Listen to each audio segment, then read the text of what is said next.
Today I'm making whole wheat bread, and this is a 100% whole wheat with a couple other little grains and things thrown in there, but no white flour at all. But my husband, who really likes white bread and really likes his carbs, actually really enjoys this bread. So it's a very good recipe. And you'll have to check out the blog where I explain where I got it from, because it's a modification of someone else's recipe that I found. I start with 5½ cups of flour, and what I actually do is I grind my own flour before every project. I use this. It's a mill that just fits right on the front of my KitchenAid here, so it saves space, and it's worked very well for me so far. I've had it for 3 years, and no problems with it yet. So what I do is I actually just measure out a scant 4 cups of wheat, and I grind it knowing that about 7 cups of wheat makes 10 cups of flour. And then I don't measure the flour at all. It should be about 5½ cups, but rather than measure it and like, oh, I'm 2 tablespoons short, how do I grind 2 more tablespoons, or have a couple tablespoons left over that I throw in the freezer and forget to ever use, I just go by how much wheat I ground and go from there. In addition to the flour, and this is hard red wheat that I ground into flour. You definitely want a hard wheat for this because it has a higher gluten content.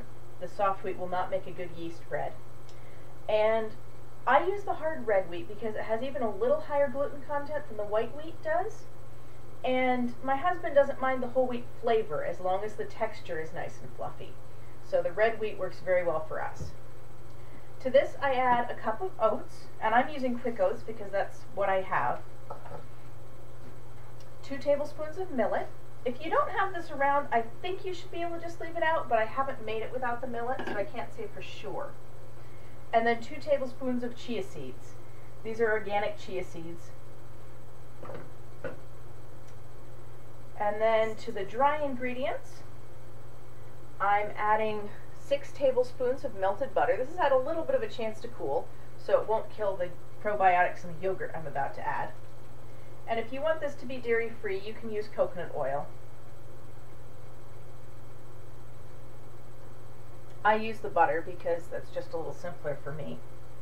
1/2 cup of agave, and you can use honey here, but agave is cheaper, and I try to save my raw honey for when I'm going to be eating it raw and not cooking it.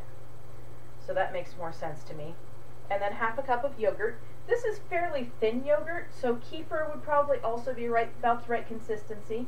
And if you happen to have a thicker, like a Greek style yogurt, I would just dilute it with some milk and then use it. And then 2 cups of warm-ish water.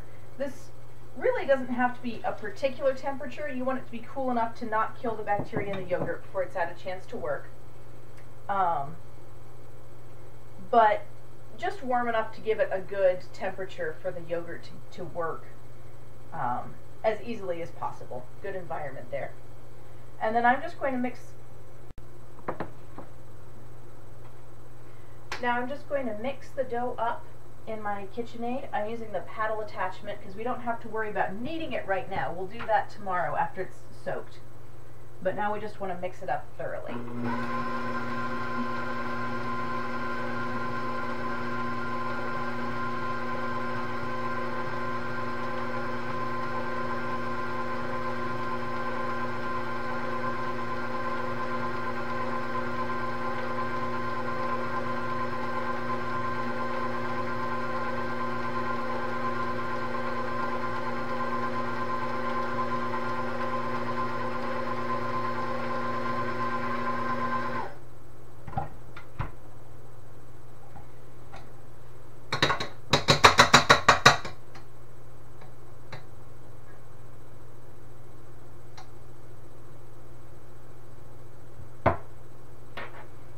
And here's what the dough looks like right now. It's very sticky, not really a good dough consistency yet. It'll thicken up a little bit by tomorrow, and then it will stay a little bit soft because otherwise it just really kills your mixer to work with. But I'll show you the different consistencies as we go along. And this now I just cover and let sit for 12 to 24 hours and make my bread tomorrow.